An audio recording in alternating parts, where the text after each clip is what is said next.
उपासक की अंतर्दृष्टि कब आती है? सेवा, स्वाध्याय, सुमिरन, सत्संग, फिर अंतर्दृष्टि समाधि। जो सेवा में प्रमादी है, भगवत सेवा, गुरु सेवा, समाज सेवा, वो किसी मार्ग का पथिक नहीं है, किसी मार्ग का पथिक नहीं है। बड़े बड़े महापुरुष जो ब्रह्मबोध हो गए या भगवत तत्व में स्थित हो गए, उनको भी इस भगवत स्वरूप समाज की सेवा करनी ही पड़ी। शरीर में जब तक हमारे बल है तब तक हमें समाज स्वरूप, भगवत स्वरूप, गुरु स्वरूप, वो एक ही परमात्मा बैठा है, हमें सेवा में तत्पर रहना है।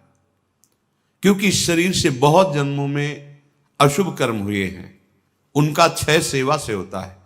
प्रगट शरीर से जब हम सेवा करते हैं, इसका प्रभाव मन पर पड़ता है।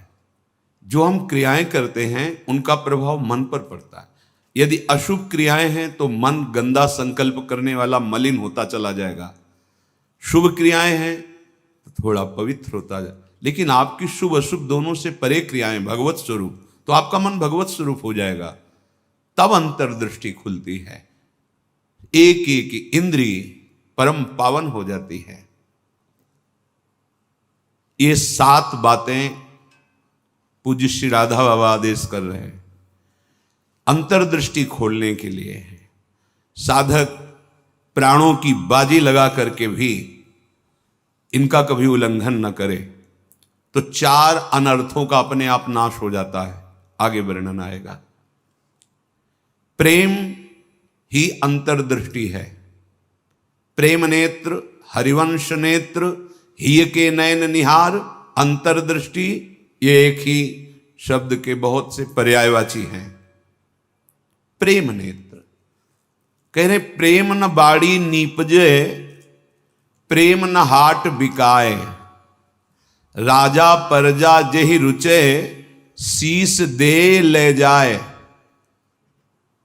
समझो, प्रेम ये बाजारू वस्तु नहीं कि खरीद लोगे पैसा देके। प्रेम ये ऐसा नहीं कि खेती बाड़ी है आप मेहनत करके इसे उपजा लोगे, नहीं। बोले चाहे राजा हो या प्रजा हो, जिसे भी प्रेम चाहिए शीस दे ले जाए। नारायण अति कठिन है, हरि मिलन की बाट, या में पग पीछे धरे, प्रथम शीस दे काट। प्रथम शीस दे काट, शीस दे ले जाए, इसका क्या भाव होता है? अहम का समर्पण, बिका हुआ मैं हूं, मेरी कोई इच्छा नहीं, मेरी कोई चाह नहीं, अब जो ही कहें करें हम सोई, और जैसा वो करते जोई जोई प्यारो करे, सोई मुझे भावे। बात हो गई। प्रेम नेत्र खुलने का अधिकारी हो गया। ये अहम ही तो नचा रहा है। ये कभी वैराग्य में बैठा लेगा, कभी तपस्या में, कभी भोगों में, कभी प्रमाद में। इसके अनुसार थोड़ी भूमिकाएं बनती हैं भक्ति की या ज्ञान की। आचार्यवाणी, गुरुवाणी, उनकी आज्ञानुसार चलने पर हृदय में भूमिकाएं जागृत होती रहती हैं। ये अहंकारी देहाभिमानी सुधरना ही नहीं चाहता, मनमानी आचरण करना चाहता है। मनमानी आचरणों से ही तो आज तक हम विमुख रहे, सुख से, शांति से, भगवदानंद से। दुख और अशांति, क्लेश और बंधन बार बार यही मन और बुद्धि तो दे रहे हैं। बिल्कुल सत्य बात कह रहा हूं, इसे केवल सुनना ही मत समझ लेना। पूज्य राधा बाबा के वचन, ये 7 आए बिना तुम चाहे प्रेम के प्रवचन कर लो, चाहे सुन लो, प्रेम तुम्हारे हृदय में जागृत नहीं होगा, अंतर्दृष्टि नहीं खुलेगी। श्रीपाद कह रहे अंतर्दृष्टि पश्य वृंदावनस्य, अंतर्दृष्टि से वृंदावन का दर्शन होता है। हमारी देखो बाहर नेत्र तो हैं पर त्रिगुणात्मिका माया के हैं। स्त्री दिखाई देती, पुरुष दिखाई देता है, जड़ दिखाई देता है, चैतन्य दिखाई देता है, अच्छा दिखाई देता है, बुरा दिखाई, ये कुछ नहीं। यहां सब चिदानंद वपु, प्रियाजू की सहचरियां और दिव्य एक पत्ते की कांति के बराबर भी महामहिम वैकुंठ नहीं है। ये वृंदावन है। वृंदावन द्युति पत्र की उपमा को कछु नाही, कोटि कोटि बैकुंठ हो तेईसम कहे न जाए। क्यों कि एक एक पत्ते और फूल में मेरी लाडली जू का प्रतिबिंब पड़ता है। पत्र प्रसून बीच प्रतिबिंब ही नख सिख प्रिया जनावे। कहां बैकुंठ में वो सुख तो सखाओं को भी अच्छा नहीं लगा बैकुंठ का। फिर नित्य प्रिया प्रीतम के अंग सेवी सहचरी भाव अलग। तो वृंदावन अंतर्दृष्टि पश्य। जब तक भगवत साक्षात्कार नहीं हो जाता तब तक बहुत सावधान। इसके बाद सावधान रहने की जरूरत ही नहीं। जैसे मन सच्चिदानंद प्रभु का स्पर्श करेगा फिर इसको विषय सेवन की स्मृति ही नहीं रह जाती। उसे उपरती अवस्था कहते हैं। एक होती त्याग अवस्था, ये साधक करता है। विषयों के प्रति आकर्षण है पर भोगूंगा नहीं क्योंकि मुझे भगवत प्राप्ति करनी है। दूसरी होती वैराग्य अवस्था, भोगों का सानिध्य है, ये भी जानते हैं कि हाँ ये भोगने में मन बुद्धि कहते हैं कि सुखद है पर नहीं, वो राग रहित हो रहा है। और एक स्थिति आती है कि भोग सामग्री सानिध्य है, ये भोगने वाली चीज इसकी स्मृति खत्म। जैसे विष्ठा देख करके भोगने की खाने की इच्छा नहीं होगी, वमन देखकर खाने की इच्छा नहीं होगी। मलवत वमनवत विश्ववत ऐसे यहां से लेके ब्रह्मलोक तक के भोगों का उसे त्याग हो जाता है, जिसे उपरति कहते हैं। भोग सामग्री है, भोगने की इच्छा ही नहीं है, ये बोध भी नहीं रहता कि ये भोगना चाहिए क्योंकि अखंड स्मृति जागृत हो गई आराध्य देव की। पहला उपासक को शांत लक्षण धारण करना है। काम आ रहा है, क्रोध आ रहा है, कोई गाली दे रहा है, विक्षेप हो रहा है, प्रतिकूलता आ रही, अपमान, अनुकूलता आ रही, सम्मान। शांत का मतलब ना हर्ष न शोक, गंभीर, अंदर से गंभीर शांत। पहला लक्षण अंतर्दृष्टि खोलने के लिए सिद्धांत में भी वर्णन, शांति रव्यर्थ कालत्वम विरक्तिर्मान शून्यता। शांति, अपने प्रति कोई बार बार अपराध कर रहा है, शांत। न शरीर से दंड, न वाणी से दंड, न मन से दंड देने का संकल्प, क्योंकि सब में मेरा प्रभु विराजमान है। बिल्कुल ध्यान से बाबा ने कहा, ये बिल्कुल सत्य सत्य बात कह रहा हूं। प्राणपन से इन सातों बातों का निर्वाह करोगे तो अंतर्दृष्टि खुल जाएगी। प्रेम, यदि आप थोड़ा भी प्रमाद करेंगे तो इनको धारण नहीं कर पाएंगे। पहला ही है शांत, भाव देश में भी पहला है शांत। शांत दास्य सख्य वात्सल्य कांता सहचरी। शांत हमारे भगवान का स्वरूप है, शांताकारम, शांत। समझो, वाणी शांत, मन निसंकल्प, कोई चाह नहीं, स्थिति यहां पहुंचनी। शांत का स्वरूप ये, न शोचते न कांक्षते, समः सर्वेषु भूतेषु मद भक्तिम लभते पराम। मेरी भक्ति का परम लाभ, पराभक्ति का स्वरूप ये। कोई चाह नहीं, कोई चिंता नहीं, कोई भय नहीं, कोई शोक नहीं।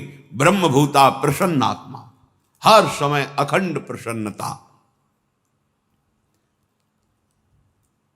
देखो भक्त कैसा शांत होता है। परीक्षित जी महाराज गर्भ से ही भगवान के परम प्रिय भक्त हैं। भगवान ने गर्भ में ही रक्षा की। जब ये उत्तरा जी के गर्भ में थे, अश्वस्थामा ने ब्रह्मास्त्र संधान किया। कितनी बुद्धि बिगड़ गई थी। गर्भस्थ शिशु की हत्या सबसे बड़ा पाप होता है। भ्रूण हत्या, गर्भ हत्या, ये बहुत बड़े पापों में आता है। इतना बड़ा विद्वान क्रोध के वशीभूत होकर ब्रह्मास्त्र का संधान कि पांडवों का वंश ही विनाश कर देंगे। उत्तरा ने किसी अन्य का आश्रय नहीं लिया। जैसे द्रौपदी जी से चूक हुई, पतियों का आश्रय, सभा में बैठे हुए महापुरुषों का आश्रय, भुजाओं का आश्रय, दांत का, उत्तरा ने नहीं। जे ही देखा कि जाजुल्यमान ब्रह्मास्त्र गर्भ नष्ट करने के लिए आ रहा है, हाथ उठाया और तुरंत भगवान का हे करुणा निधान गोविंद। पूरा शब्द नहीं हुआ, भगवान गर्भ में ही प्रकाशित हो गए, आसपास गर्भ की रक्षा कर रहे हैं। परीक्षित जी गर्भ से ही भगवान के भक्त हैं। अधर्म का धन कोई भी हो बुद्धि भ्रष्ट कर देता है, बहुत इससे बचा जाता है। आप इससे समझिए अधर्म के धर्म का कितना प्रभाव होता है। जबरदस्ती बलात् राजाओं को जीत करके वैभव छीनना, यह स्वभाव था जरासंध का। संतों के मुख से सुना कि जब भीम के द्वारा भगवान ने जरासंध का वध कराया, सहदेव का तिलक किया, पर उसका वो मुकुट जिसमें बहुत से राजाओं की जीती हुई रत्न मणियां हीरे आदि थे, वो मिला के सबसे 20,000 तो कैद किए था। जैसे पशुओं की बलि देना हो, ऐसे वो बलि देने के लिए 20,000 राजाओं को। वही मुकुट एक दिन परीक्षित जी अपने मस्तक पर धारण किए। धारण करते ही शिकार खेलने का मन हुआ, चल पड़े शिकार। इतनी प्यास असह्य हो गई कि ऋषि आश्रम में गए। वो समाधिस्थ थे, अपने स्वरूप में स्थित थे। कोई है आश्रम में, मुझे बहुत प्यास लगी है। वहां तो समस्त इंद्रियां, मन, बुद्धि सब चेष्टा रहित है, भगवत स्वरूप में एकदम डूबे हुए, बाहर से शांत, कोई चेष्टाएं न सुना रही न दिखा रही, कोई इंद्री काम नहीं करेगी, क्योंकि सौम अवस्था को प्राप्त समाधिस्थ महापुरुष। पता नहीं कैसे ऐसी बुद्धि बदल गई इतने बड़े महाभागवत की, उपेक्षा करके बाहर निकले, देखा एक मरा हुआ सर्प पड़ा था, ऐसे धनुष की नोक से उठाया और ऋषि के गले में डाल दिया। महत अपराध है। साधु का उपहास या इस तरह की चेष्टाएं, उनको इसका भी पता नहीं चला, तो शांत अपने स्वरूप में स्थित हैं। कुछ ब्रह्म ऋषि कुमार देखे कि राजा परीक्षित अंदर गए थे, बाहर गए तो कोई बात ही क्या, वहां गए तो देखा समाधिस्थ थे, उनके गले में मरा हुआ सर्प। तो ऋषि कुमार दौड़ते हुए श्रृंगी ऋषि जहां स्नान कर रहे थे वहां गए और कहा, राजा परीक्षित ने बड़ा उपहास किया आपके पिताश्री का, एक मरा हुआ सर्प गले में डाल दिया। इतनी बड़ी सामर्थ्य कैसे कि समाधिस्थ मेरे पिता का अपमान। तो क्या उन्होंने समझ लिया कि राजाओं के पास ही बल होता है, ब्रह्म ऋषियों के पास बल नहीं होता? नौ किशोर अवस्था है श्रृंगी ऋषि की, उसी जल से आचमन किया और कहा आज मैं दिखाता हूं कि ब्रह्म ऋषियों का बल क्या होता है। इसने मरा हुआ सर्प मेरे पिता के गले में डालकर एक ब्रह्म ऋषि का अपमान किया। मैं शाप देता हूं, आज के 7वें दिन तक्षक सर्प इसे डसेगा और कोई त्रिभुवन में नहीं बचा पाएगा। ऐसा ही हुआ और दौड़ करके आए और पिता के गले में लग गए। जब वो बहुत देर लिपट के रोए से तो धीरे धीरे वृत्ति बाहर आई। क्या हुआ, क्यों रो रहे हो? उनका ये परीक्षित आए हुए थे और आपके गले में मरा हुआ सर्प डाला, आपका अपमान किया।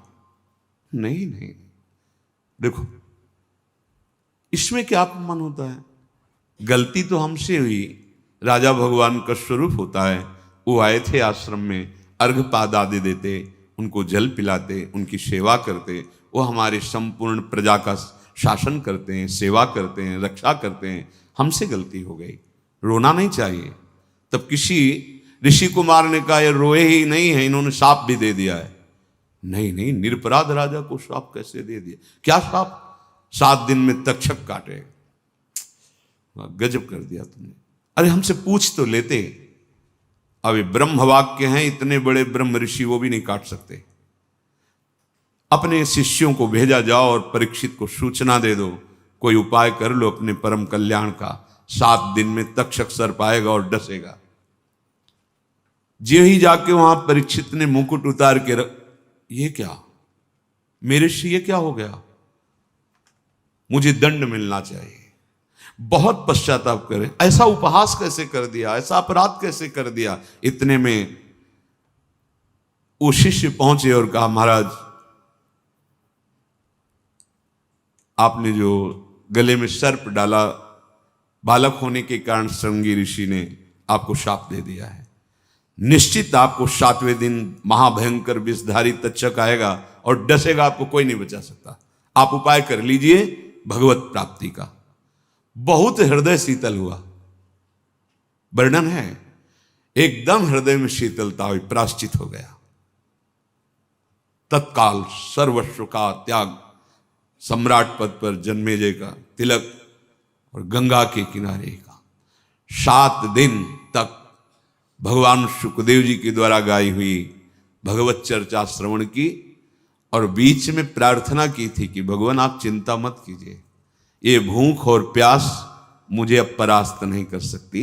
जिस प्यास से पीड़ित होकर के हमने गले में सर्प डाला था, आज उसी प्यास को मैं पराजित कर रहा हूं आपके श्रीमुख से सुने हुए भगवत वचन। विचार करो, इतने बड़ा श्राप सुनने के बाद उनके हृदय में कोई शोक नहीं, शांत हृदय, 7 दिन कुछ खा पी नहीं रहे, शांत हृदय। भक्त का हृदय शांत होता है।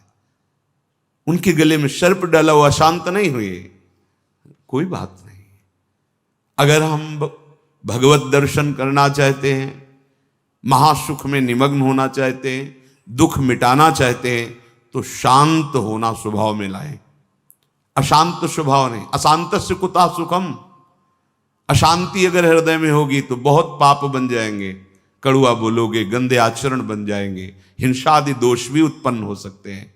इसलिए पहला अंतर्दृष्टि खोलने के लिए शांत, हमारा भाव भी पहला शांत भाव।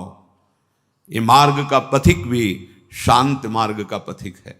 शांत शब्द को पकड़ो, अशांति अंदर से है दबा लो। नाम जब कर रहे हो ये सब मिट जाएगी। बाहर से तुम्हें पहले शांति लानी, बाहर की क्रियाओं में किसी भी तरह से किसी द्वंद्व में तुम्हें अशांत नहीं होना है।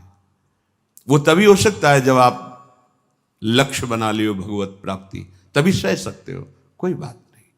भगवान इसकी बुद्धि में बैठ करके हमारे को सहनशीलता सिखा रहे हैं, इसीलिए निंदा कर रहा है, अपमान कर रहा है, अवहेलना कर रहा है। भगवान के द्वारा प्रेरित है या कोई कर्म हमारा क्षय हो रहा है, शांत। दूसरा है आराध्य देव के भजन के सिवा कोई भी एक क्षण व्यर्थ न जाने पावे। अव्यर्थ कालत्वम, कबहू काल वृथा नहीं जाए। सेवक जी महाराज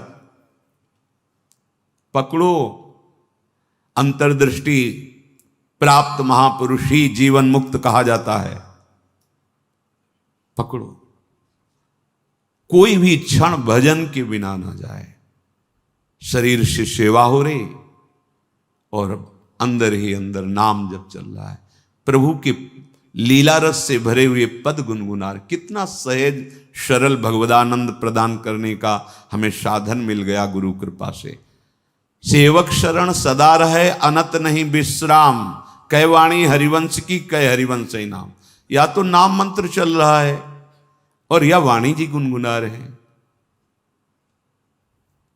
एक क्षण भी न जाए। देखो, प्रयास करो। गुरु कृपा बल में ऐसी सामर्थ्य, अहंकार में नहीं। एक क्षण भी भजन के बिना ना जाए, अंतर्दृष्टि तभी खुलेगी।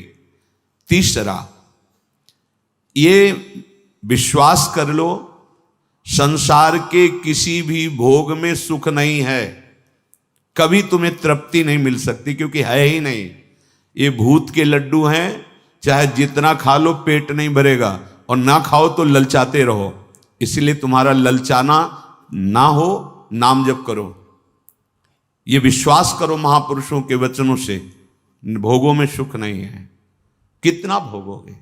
महाराज ययाति ने अपने शरीर से तो यौवन अवस्था का भोग किया ही, अपने पुत्र की यौवन अवस्था लेकर फिर भी तृप्ति नहीं हुई।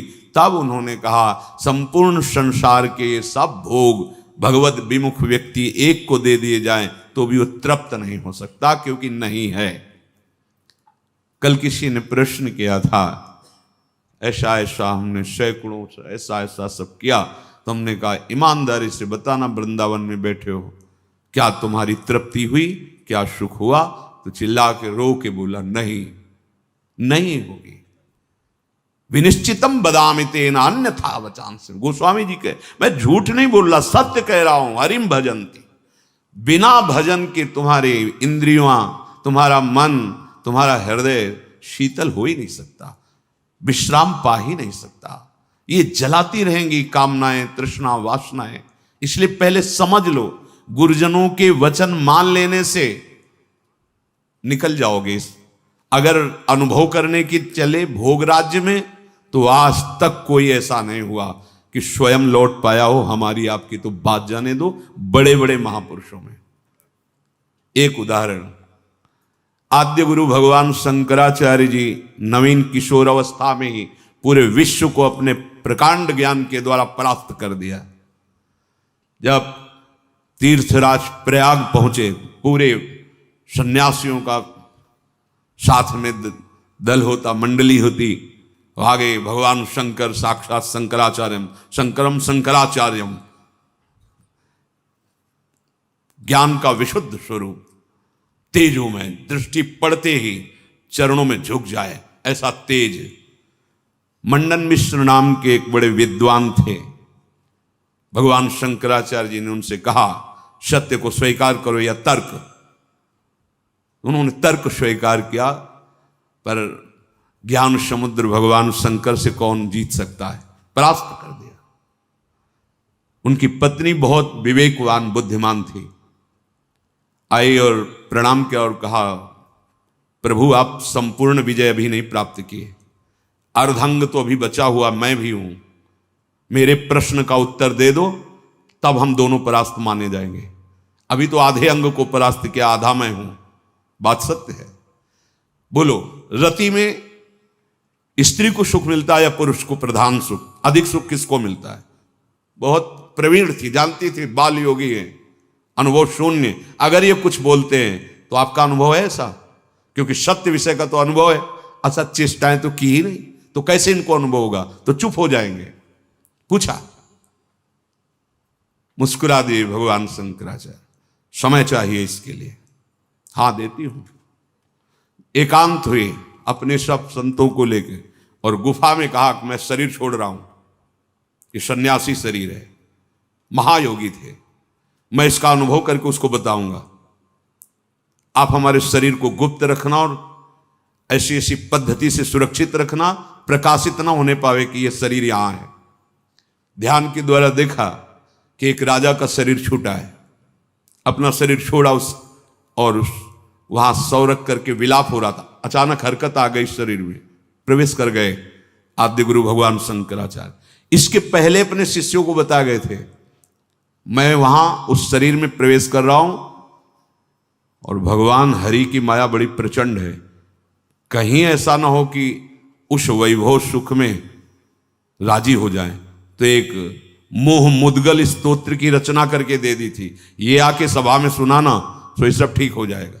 आद्य गुरु भगवान शंकराचार्य ज्ञान समुद्र, वो कह रहे हैं कि कहीं ऐसे वैभव में, राज वैभव में बुद्धि राजी ना हो जाए, इसलिए मोह मुद्गल स्तोत्र, भज गोविंदम गोविंदम भज मूढ़मते, पूरा स्तोत्र है, ये सुनाना के राज दरबार में। जे ही हरकत हुई शरीर में, तो अब तो महान खुशी, नहीं राजा जीवित हो गए, बड़ा आनंद उत्सव मनाया गया। अब शरीर तो राजा का, लेकिन अंदर योगी, महायोगी, लौकिक चेष्टाओं का बिल्कुल ज्ञान नहीं। रानी बहुत बुद्धिमान थी, समझ गई कि राजा तो पधार गए हैं, इनके शरीर में किसी योगी का आवेश हुआ है। कोई योगी तो क्या, हमारे राजा ही तो है ना। उसने गुप्तचरों को आदेश किया, कहीं भी किसी योगी का शरीर दिखाई दे तो उसको तत्काल नष्ट कर दिया जाए। पहले ही भगवान शंकराचार्य जी ने गुप्त रख लिया था, बता दिया था सुरक्षित रखना। सारी चेष्टाएं उनको सिखाई रानी ने। वास्तविक काफी समय हो गया, शिष्य इंतजार करते रहे, भगवान शंकराचार्य जी वापस ही नहीं हुए। ये मोह मुद्गल स्तोत्र जाके कहा तो बस गा करके वो बाहर निकले। भगवान शंकराचार्य जी अंतर्धान, तो राजा का शरीर फिर ऐसे वाके फिर बताया।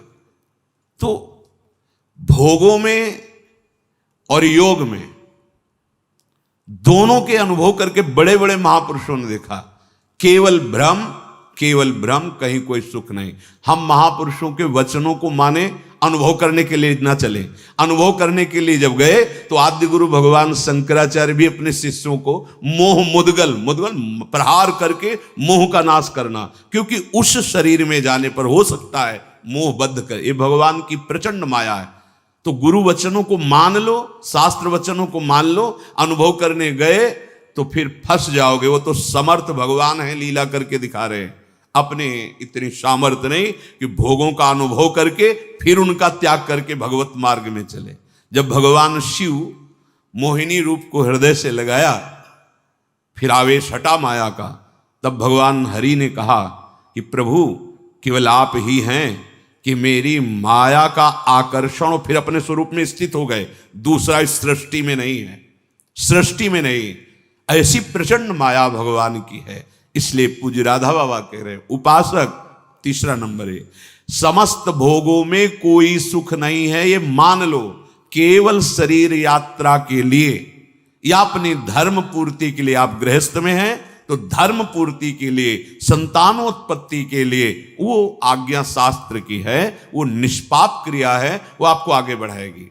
भगवत मार्ग के पथिक को जितने से काम चल जाए कम से कम, उतना शास्त्र सम्मत भोगों को स्वीकार करके आराधना में बढ़ना है। शास्त्र सम्मत, तस्मात् शास्त्रम प्रमाणम ते। पहली बात तो भोगों में सुख है ही नहीं, ये बैठा लो। जितने से प्राण पोषण उतना अन्न डाल लिया, जितने से शरीर ढक जाए उतना वस्त्र धारण कर लिया।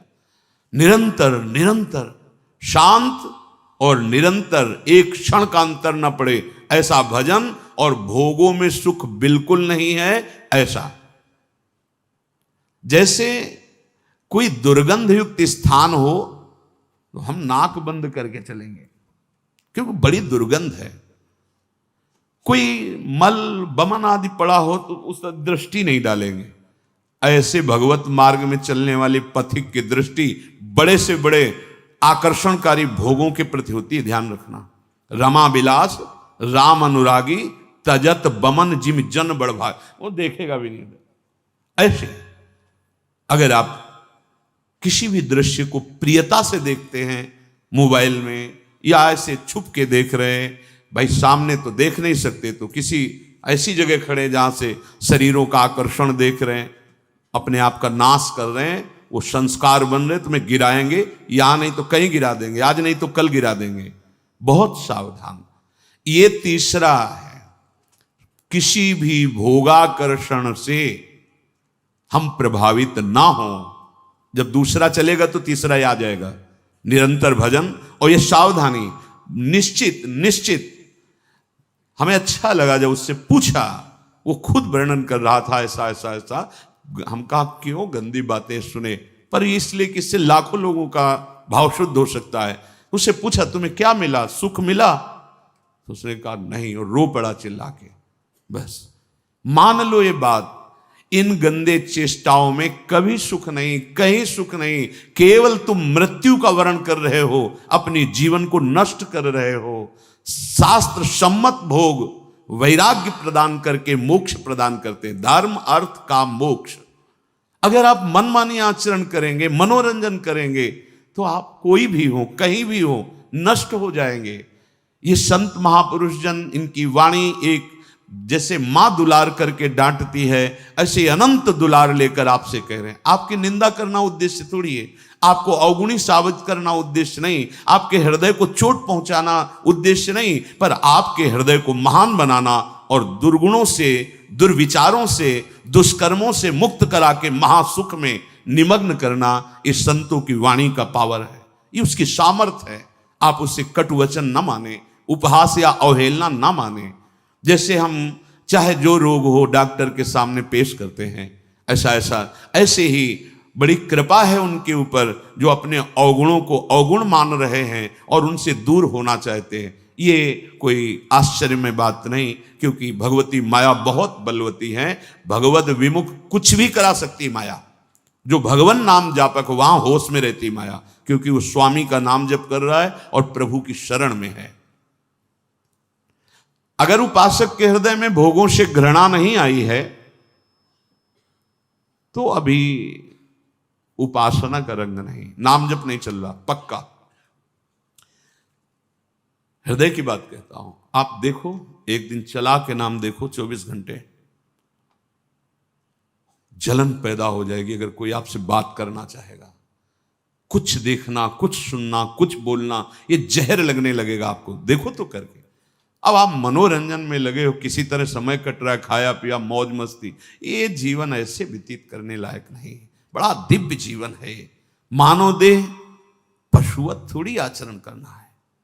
दिव्य दैवी सद्गुणों से युक्त होकर आप चाहो नारायण बन सकते हो, आप साकेतपुर जा सकते हो, आप शिव स्वरूप कैलाश में जा सकते हो, आप जो भाव चाहें दिव्य भाव में। ये जन्म मरण का दुख भोगते भोगते तुम्हें ऊबना नहीं आया। एक संकट कोई निवृत्त करने के लिए मारा घूमता है, यहां चले जाएं, वहां चले जाएं, और नाम गरज रहा है हर दुखों को मिटाने के लिए।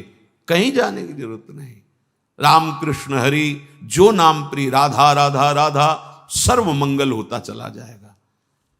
बार बार इसीलिए कह रहे हैं, नाम जपत मंगल दिशि दसहु, कहीं भी जाओगे तुम्हारा मंगल ही होगा। नाम चल रहा है।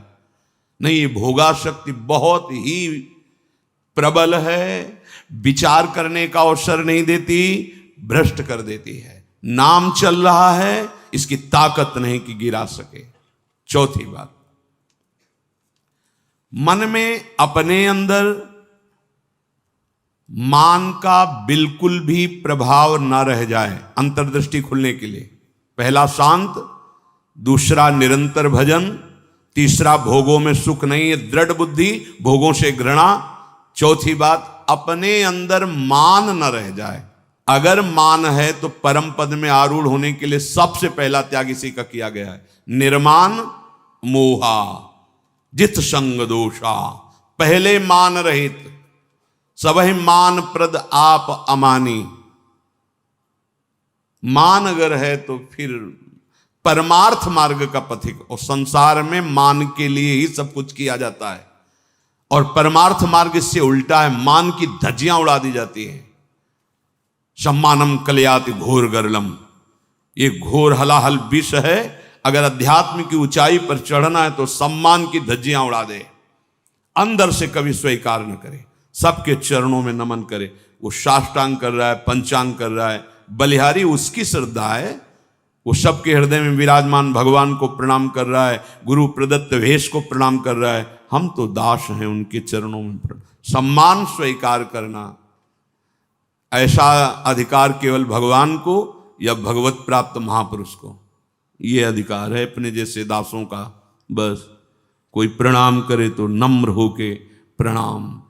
अगर वो कर रहा है तो गुरु प्रदत्त वेश को, हृदय में विराजमान प्रभु को कर रहा है, अपने को नहीं।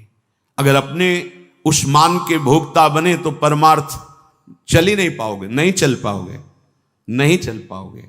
ये मान बहुत घातक जहर है। अगर सत्संग नहीं मिला, गुरु कृपा नहीं हुई, तो इसी का पोषण शुरू रहता है। वैराग्यवान होकर के भी इसी मान का पोषण होता रहता है। और परम पद में आरूढ़ होने के लिए सबसे पहला त्याग इसी का है। निर्मान अमोहा जित संग दोषा, मान रहित। ये हृदय में बैठा लिए, बहुत सूक्ष्म बंधन है ये। कभी कभी बड़े बड़े मान का त्याग मान के लिए हो जाता है। सम्मान पत्रों का, आसनों का त्याग मान के लिए। बड़े सुंदर, कितने दयनीय। ये सुनने की इच्छा मान की इच्छा है।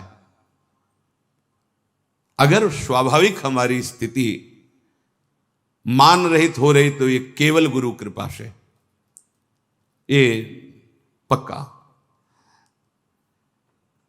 ठाकुर जी भी हृदय में बैठे हैं, कभी डांट नहीं लगाई, हृदय में ही तो है। लेकिन जब ठाकुर जी गुरु रूप से आए तो एक एक चोरों को पकड़ करके पीट पीट के बाहर कर दिया। अहंकार, मान, मद, काम, क्रोध, लोभ, मोह, मद, मत्सर, ये सब पर टिको ना, आज्ञा पे टिको, गुरुजनों की आज्ञा पर, वाणी पर टिको, सब ठीक हो जाएगा। ये जिम्मेवारी प्रभु की बन जाती है। योगक्षेमम वहाम्यहम्, अप्राप्त को प्राप्ति कराना और प्राप्त की रक्षा करना। आप अनन्यश्चिंतयन्तो माम, अनन्य होकर केवल चिंतन करो, संभाल लेंगे। मान को स्वीकार मत करो,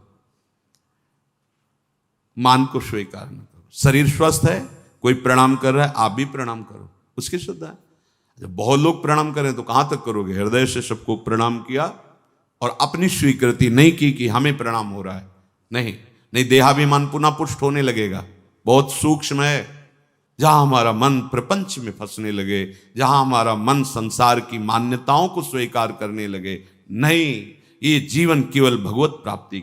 मन की बिल्कुल एक दृष्टि रखो मन पर, इसकी एक एक वृत्ति की जांच करनी है। वो स्वाभाविक स्फुरित जो हो रहा है उसका विकारात्मक स्वरूप, शासन उस पर, प्रश्न उत्तर उससे करो। हम लोग क्या करते हैं? गुरुजनों से प्रश्न उत्तर करके तर्क रखते हैं। तर्क रखो मन के ऊपर। क्यों? बहुत बार तो तेरी सलाह मान ली, दुर्गति ही हुई है, अब तुझको मेरी सलाह माननी होगी, जो मैंने संतों से सुना है, जो मैंने शास्त्रों से पढ़ा है, उस पर तर्क रखो। नहीं, मन के तो बोलते ही दस्तखत कर दिए और शास्त्र सम्मत गुरुजनों की वाणी पर क्यों में हो, ऐसा क्यों, वैसा क्यों।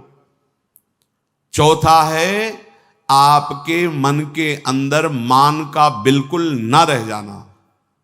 अमानिना मान देना, स्वयं अमानी, दूसरों को मान देना।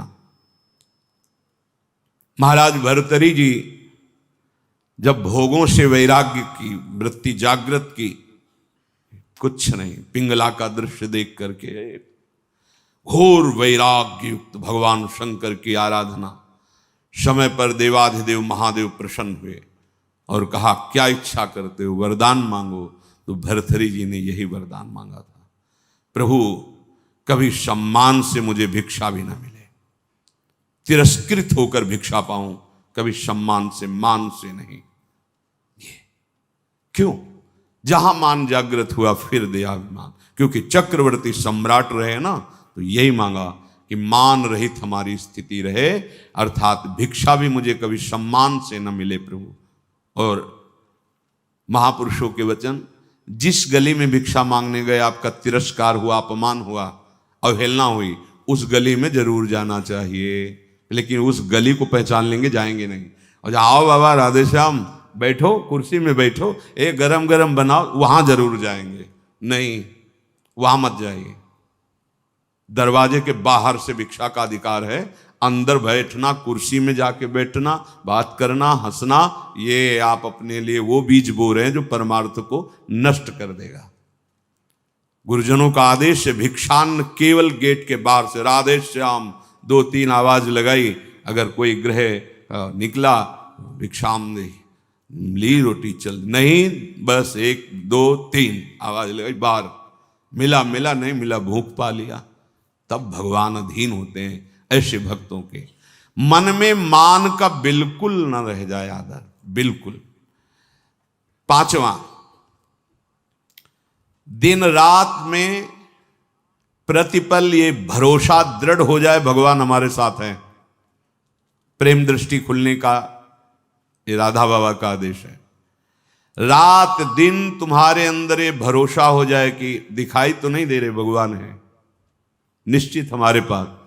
हमारी वाणी जी कहती है, नाम वाणी जहां श्याम श्यामा तहां। नाम चल रहा है तो तुम्हें दिखाई देंगे आगे चलकर, अभी पहले पाप नष्ट होने दो, अनर्थ की निवृत्ति होने दो, फिर देख लेना। पर तुम्हें ये विश्वास करना है आज सुन के, हर समय भगवान हमारे पास हैं, हमारे आराध्य देव हमारे पास हैं, हमारे पास हैं और निश्चित वो मुझे मिलेंगे। 5वां है, निश्चित मुझे मिलेंगे, वो हमारे आसपास ही हैं, वो हमें देख रहे हैं। विश्वास करो, हमारे आराध्य देव आसपास हैं, मुझे देख रहे हैं और मैं उन्हें जरूर देखूंगा, अर्थात निश्चित भगवत साक्षात्कार होगा। 6, माला संख्या पूरी करने वाली यहां बात नहीं है, वो तो प्रारंभ की होती है। यहां बात है कि प्राण छूट जा सकते हैं लेकिन भजन नहीं छूट सकता, ऐसी दृढ़ता पूर्वक भजन। दूसरा था निरंतर भजन, अब इसमें दृढ़ता पूर्वक भजन। दृढ़ता इसलिए 6 नंबर मानो उसी की व्याख्या का रखा है। कोई प्रलोभन आ सकता है जो आपके भजन को रोक सके, क्योंकि माया बहुत बलवती है। कोई वासना दबी होगी, वही वासना का सारा भोग सामग्री फ्री, एकांत भोगो इसको, क्योंकि आप बहुत ऊंचाई पर चढ़ने जा रहे हो, भोगो इनको। लेकिन भगवत साक्षात्कार करने वाला किसी प्रलोभन में प्रभु देखो, त्रिभुवन की राज्य लक्ष्मी देने पर भी आधे पल के लिए, याद हो गया होगा आपको, सैकड़ों बार कहा है, आधे पल के लिए भी अपने प्रभु का विस्मरण नहीं। इसे दृढ़ता कहते हैं। और भयानक से भयानक पीड़ा और कष्ट होने पर भी प्रभु का विस्मरण नहीं। देखो यहां तो जरा सा कुछ विक्षेप हो गया तो भजन ही नहीं है, भजन ही नहीं है। वैसे ही भजन ने बिना विक्षेप के, फिर शारीरिक कोई पीड़ा, कोई बहादुर आदमी वही होता है जब उसके घाव लगते हैं ना रणभूमि में, तो उसको और आवेश आता है शत्रु को मारने का। ऐसे ही उपासक होता है, बुखार है, कष्ट है, पीड़ा है, नाना प्रकार के दुख हैं, उसको और आवेश आता है, पहले से भी और अधिक नाम जप। ये जीतने का मार्ग है, हारने का नहीं। जीतो, हर विषय को रौंदो, हर विक्षेप को रौंद दो नाम बल से। भजन नहीं छूट, नहीं मन लग रहा चिल्लाओ राधा राधा राधा राधा राधा। ऐसे अगर तुम मन फंसा लेगा, जान गया कि जरा सा दुख दो भजन छोड़ देगा। नहीं, बाबा कह रहे हैं ऐसा भजन सुर, पहले तो निरंतर भजन का आदेश दिया, ऐसा भजन जिसमें इतनी दृढ़ता कि चाहे प्राण चले जाएं, संख्या वाली बात हम नहीं रह गई, चाहे प्राण छूट जाएं तो वही बात अलग। जैसे एक जगह महापुरुषों के वचन सुने थे, या तो गाढ़ नींद में हो तो तुम्हारी बात अलग, और या मृत्यु में मूर्छा में हो तो तुम्हारी बात अलग। नहीं, अगर चेतना है तो नाम नहीं छूटेगा, चेतना है तो नाम नहीं छूटने देंगे। ये थोड़े दिन तुम्हें कठिन लगता है, जहां अभ्यास हुआ मस्त हो जाओगे, देख लेना, निहाल हो जाओगे। ऐसी बातें कोई प्रयास नहीं करना पड़ेगा। जैसे पलक झपकने का प्रयास आप नहीं कर रहे, जैसे दिल धड़कने का आप प्रयास नहीं कर रहे, जैसे श्वास प्रश्वास में आप कोई प्रयास नहीं कर रहे, ऐसे। और जहां भजन शुरू हुआ तो जैसे भोजन आप करते हो पचा लीवर देता है, ऐसे नाम आप जब करो सारे दुख नष्ट कर देगा, नाम पचा देगा, सारे कर्मों को भस्म कर देगा। दृढ़ता, अभी हमारे अंदर दृढ़ता नहीं, थोड़ा सा व्यवहार, थोड़ा सा सम्मान, थोड़ी सी प्रतिकूलता, अपमान भजन छुड़वा देगा। देख लो, ऐसी दृढ़ता की प्राण निकलने की भी बात हो तो राधा राधा राधा, नाम नहीं छूट सकता। सातवां, जहां भगवान की लीलाएं हुई हैं उनमें अत्यंत आसक्ति हो जाना। ये ब्रज 84 कोश भगवत लीला क्षेत्र है, इसमें आसक्त हो जाना। भले आप नहीं रह पा रहे हैं, लेकिन आप कहीं भी हो, आश्रय इधर हो वृंदावन, जब आपको छुट्टी मिली भागे वृंदावन, एक दिन ही सही परिक्रमा लगाई, दर्शन किया, सत्संग किया। भगवत लीला स्थलियों में आसक्ति, आसक्ति का मतलब होता है फिर और कहीं जाने की इच्छा नहीं होगी। जैसे विदेश में गया हुआ आदमी छुट्टी पाया तो अपने देश जा, तो अपने घर की बात सोचे, घर जाना है, ये हमारा घर है वृंदावन। हम भूल से माया में अनेक संबंध स्थापित करते हुए भटक रहे हैं। आ जाओ, हरि और किशोरी जो ललिता विशाखादि सखियां, दिव्य वृंदावन, ये हमारा घर और ये हमारे घर के जन है। आए मिले परिवार आपने, हरि हंस कंठ लगायो, भाग बड़ो वृंदावन पायो। ये 7 बातें जब कोई धारण करता है और 4 विघ्नों से बच जाता है तो उसके हृदय में अंतर्दृष्टि प्रकाशित हो जाती है। ये 4 दुष्कृत हैं, अनर्थ, ध्यान से सुनना। ये 7 बातें स्वीकार करनी है और इन 4 बातों से बचना है। पहला है दुष्कृत जात अनर्थ।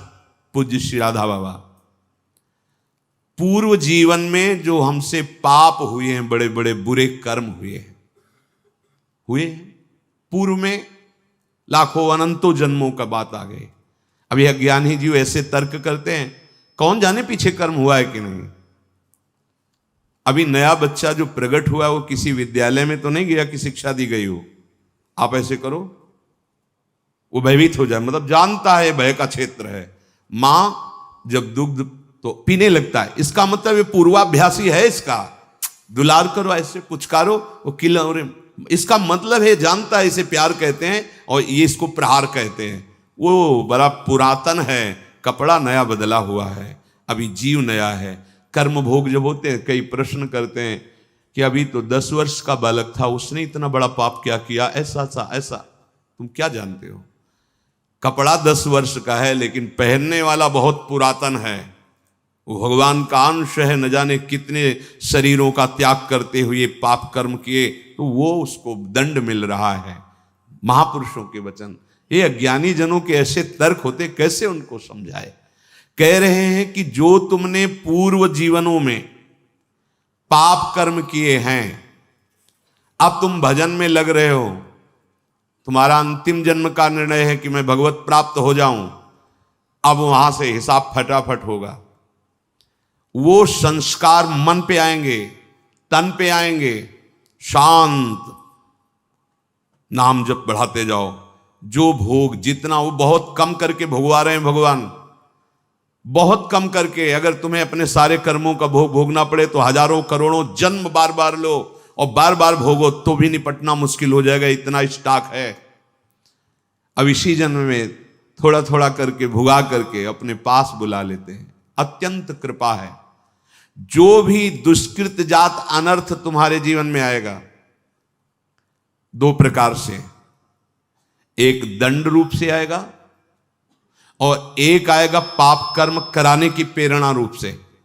ध्यान दीजिए, एक को तो भोग लेना है दंड को, दूसरा आएगा मन में बैठ करके पाप कर्म कराने की प्रेरणा देगा, पाप कर्म कराने की सुविधा देगा।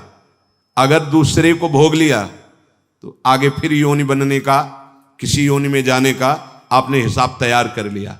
समझ लीजिए, धर्म पूर्वक भोग स्वीकार की आज्ञा है। अधर्म पूर्वक जो हमारे कृत्य हुए हैं, वो 2 प्रकार का प्रभाव डालेंगे। पूज्य श्री राधा बाबा कह रहे, एक तो ये दंड रूप से, जैसे कोई रोग आ जाना, कोई अपमानित कर रहा है, कोई निंदा कर रहा है, आदि आदि, बड़ा तिरस्कार हो रहा, शांत तुम्हारे पाप नष्ट हो रहे। एक आता है मन में, ये अंतर का है, इतनी गंदी वासना और उसी वासना के अनुसार सुविधा, वही भोग तुम्हें मिलेगा जो तुम्हारे अंदर वासना बढ़ी हुई है। बिल्कुल नहीं, अगर त्रुटि कर दी गए, ये भारी अनर्थ पैदा कर दे। प्रायः चलन चलन सब कोई कहे, बिरला पहुंचे कोई, एक कंचन एक कामनी दुर्लभ घाटी दोए। बहुत सावधान। ये बार बार आपको भजन करते समय बुरे कर्मों की स्फुरणा बुराई की तरफ घसीटेगी। 1 मिनट के लिए इससे छोड़ दो, नाम जप साधन सब, चलो 1 मिनट बस वो स्फुरणा स्वरूप संसार की।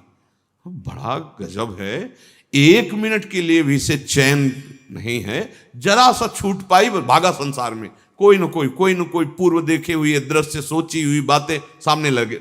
इसको अवसर, तभी इसलिए दृढ़ता पूर्वक भजन, पूरा ध्यान रहे इस पहले अनर्थ से हटने के लिए। अगर हमें शारीरिक कोई दुख मिल रहा है, बाहरी व्यवहारिक दुख मिल रहा है, मुझे भगवान से प्रश्न नहीं करना, वो सर्वज्ञ हैं। उन्होंने जानबूझ करके हमारे कर्मों का नाश करने के लिए ये विधान रचा है। मस्ती में भोग लो। आप कहोगे दुख मस्ती, हाँ, मस्ती तो उसी को कहते हैं जो निंदा अपमान तिरस्कार और दुख को सह के निकल जाए, उसे मस्ती कहते हैं। मूर्खता को मस्ती थोड़ी कहते हैं कि आप मदिरा पिए हो, दंडता कर रहे हो, पापाचरण, बोले बहुत मौज और मस्ती है, ये बहुत हिसाब गहरा पड़ेगा, सह नहीं पाओगे। मस्ती तो उसी को कहते हैं, भारी से भारी अपमान तिरस्कार दुख सह गए और निकल गए, भगवत मार्ग में आगे बढ़ गए, बलिहारी उस चरणों की, उस महात्मा की, उस साधक की, जो ऐसे उसे मस्त कहते हैं। वाह वाह रे फकीरा वाह जी, धन्य है तू, निकल गया माया को रौंद के। तो फकीर का मतलब केवल वेश से नहीं है, अंतर से है। सबको भगवत प्राप्ति करने का अधिकार है, सब महात्मा हो सकते हैं। चाहे जिस वेश में हो, बस आचरणों को सुधार करके स्थिति को लाओ। स्थिति प्रज्ञ को महात्मा कहते हैं।